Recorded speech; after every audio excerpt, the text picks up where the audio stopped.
ప్రస్తుతం తెలంగాణలో మంత్రివర్గ విస్తరణ ఒక హాట్ టాపిక్గా మారిన నేపథ్యాన్ని మనం చూస్తున్నాం.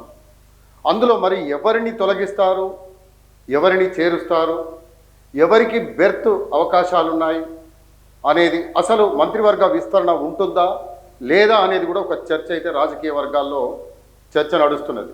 ఇటీవలి కాలంలో మంత్రివర్గ విస్తరణ ఉంటుంది అని చెప్పేసి కొన్ని సంకేతాలు వెలువడిన నేపథ్యంలో మరి ఎవరిని మంత్రివర్గంలోకి తీసుకుంటారో అనుకుంటున్న నేపథ్యంలో ప్రస్తుతం ఒక ముగ్గురి పేర్లు లేదా నలుగురి పేర్లు మాత్రం వినిపిస్తున్నాయి.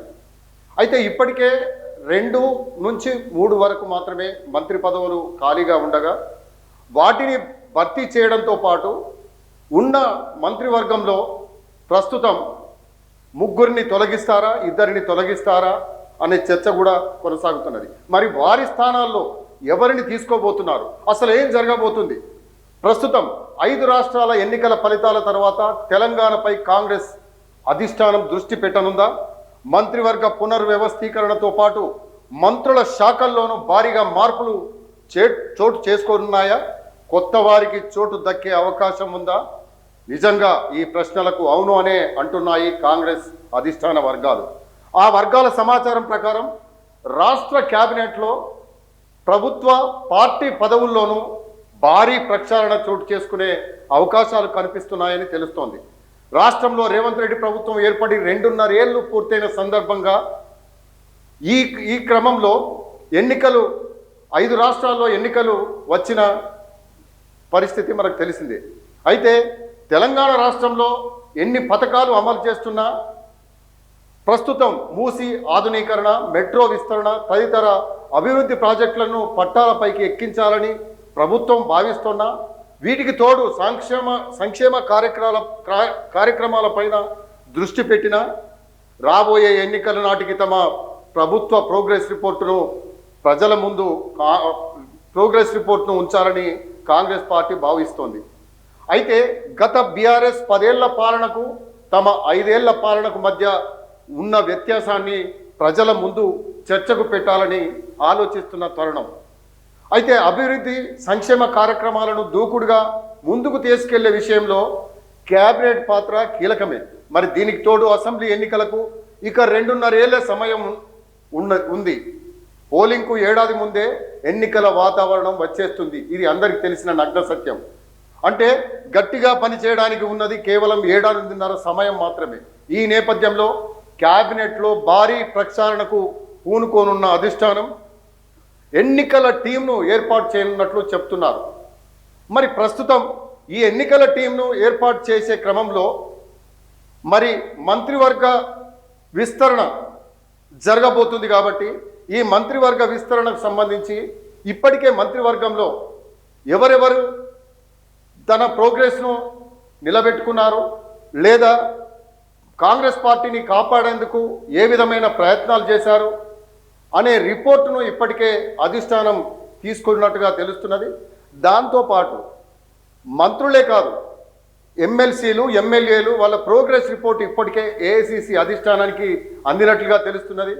వీళ్ళు అంటే మంత్రులు చేస్తున్న కార్యక్రమాలు, పైరవీలు, ఇటు దందాలు, వీటన్నింటిపైన కూడా ఇప్పటికే వాళ్లకు రిపోర్టు అందినట్టుగా తెలుస్తున్నది.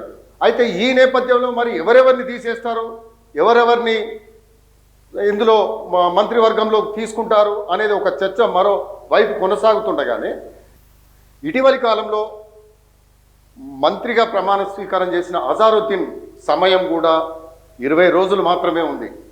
ఈ నేపథ్యంలో ఎవరెవరు వారి శాఖల నిర్వహణలో పురోగతి, పలువురు మంత్రులపై వచ్చిన ఆరోపణలు వంటి అంశాలపై వివిధ మార్గాల్లో అధిష్టానం ఇప్పటికే నివేదికలు తెప్పించుకున్నట్లుగా సమాచారం. ఈ క్రమంలో ఈ ఎన్నికలు అంటే ఈ 5 రాష్ట్రాల ఎన్నికలు జరగబోతున్నాయి. ఆ ఫలితాల తర్వాత రాష్ట్ర ముఖ్యమంత్రి రేవంత్, డిప్యూటీ సీఎం బట్టి విక్రమార్క, పార్టీ వ్యవహారాల ఇన్ఛార్జ్ మీనాక్షి నటరాజన్, మంత్రి ఉత్తమ్ కుమార్ రెడ్డి, ఇతర ముఖ్య నాయకులతో అధిష్టానం భేటీ అయ్యి పునర్వ్యవస్థీకరణ, శాఖల మార్పు, ప్రభుత్వ పార్టీ పదవుల నియామకం తదితర అంశాలపై చర్చించి ఓ నిర్ణయానికి వచ్చే అవకాశం ఉంది. అయితే క్యాబినెట్ పునర్వ్యవస్థీకరణలో ఎవరెవరు క్యాబినెట్ నుంచి పక్కకు తొలుగుతారు అని చెప్పేసి అనుకుంటున్న నేపథ్యంలో ఇటీవలి కాలంలో తెరపైకి అనేక పేర్లు కూడా వస్తున్న నేపథ్యం ఉంది. ఢిల్లీ నుంచి ఏదైతే అంటే ఎవరికీ తెలియకుండా ఢిల్లీకి వెళ్ళి ఎమ్మెల్సీగా వచ్చిన విజయశాంతి రాములమ్మ కూడా ఇప్పుడు మంత్రి పదవి తెచ్చుకునే ప్రయత్నంలో ఉందన్నట్టుగా తెలుస్తున్నది.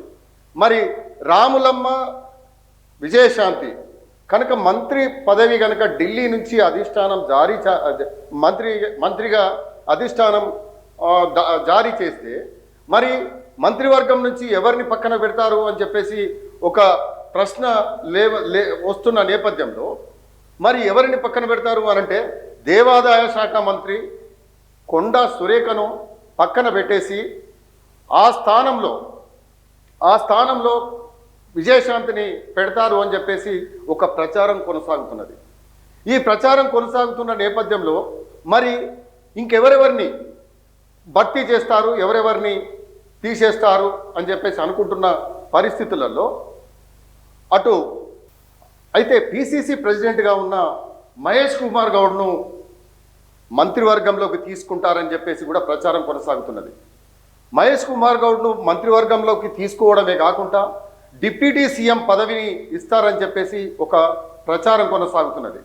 మరి ప్రస్తుతం ఉన్న డిప్యూటీ సీఎం బట్టి విక్రమార్క పరిస్థితి ఏంటి, మరి అతన్ని తొలగిస్తారా అనే చర్చ కూడా కొనసాగుతున్నది. అదేవిధంగా ఇప్పుడు ప్రస్తుతం అంటే మునుగోడు ఎమ్మెల్యే కావచ్చు, అటు ఇబ్రహీంపట్నం ఎమ్మెల్యే ఎవరైతే ఉన్నారో కోమటిరెడ్డి రాజగోపాల్ రెడ్డి కావచ్చు, మల్రెడ్డి రంగారెడ్డి కావచ్చు, రామ్మోహన్ రెడ్డి వీళ్ళందరూ పోటీ పడుతున్న పరిస్థితి. మరి ఉమ్మడి నల్గొండ జిల్లా నుంచి ఇప్పటికే చాలామంది మంత్రులు ఉన్న పరిస్థితి ఉంది. ఈ నేపథ్యంలో మళ్ళీ అదే జిల్లా నుంచి ఎస్టీ కోట సీనియర్ నేత హోదాలో మరి బాలు నాయక్ ఆశిస్తున్న పరిస్థితి. అయితే అదే కేటగిరీకి చెందిన డిప్యూటీ స్పీకర్గా మహబూబాబాద్ ఎమ్మెల్యే రామచంద్ర నాయక్ను అధిష్టానం ఇప్పటికే డిప్యూటీ స్పీకర్గా ఎంపిక చేస్తే కానీ ఇంతవరకు ఆ పోస్టుకు ఎన్నిక నిర్వహించలేదు. కాబట్టి ఆయన కూడా మంత్రివర్గ విస్తరణలో అదృష్టాన్ని పరీక్షించుకుంటున్నాడు అని చెప్పేసి కూడా ఒక సమాచారం. అంతేకాకుండా ఏదైతే డిప్యూటీ సీఎంగా ఉన్న బట్టి విక్రమార్క కావచ్చు, టీపీసీసీ చీఫ్ మహేష్ కుమార్ గౌడ్ కావచ్చు, మరోవైపు స్పీకర్గా ఉన్న గడ్డం ప్రసాద్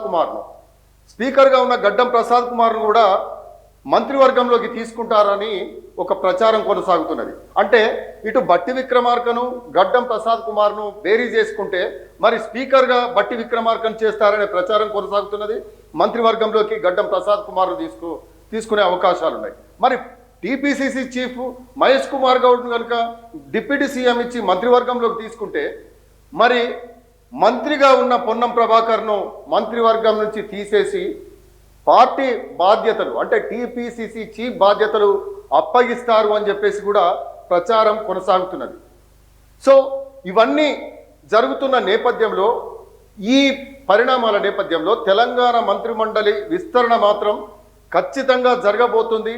కాబట్టి ముగ్గురిని మాత్రం పక్కన పెట్టేసి మరో ముగ్గురిని మాత్రం మంత్రివర్గంలోకి తీసుకుంటారని ప్రచారం అయితే కొనసాగుతున్నది. చూద్దాం మరి ఎవరిని తీసుకుంటారు, ఎవరిని తీసుకోరు. అంటే ఇప్పుడున్న పరిస్థితులలో కనుక ఈ ప్రక్షాళన చేస్తే మాత్రం ఖచ్చితంగా ఒక ఎన్నికల టీంను మాత్రం వచ్చే ఎన్నికల్లో విజయం సాధించేందుకు రంగంలోకి దింపుతారన్నది ఒక ప్రచారంగా కొనసాగుతున్నది.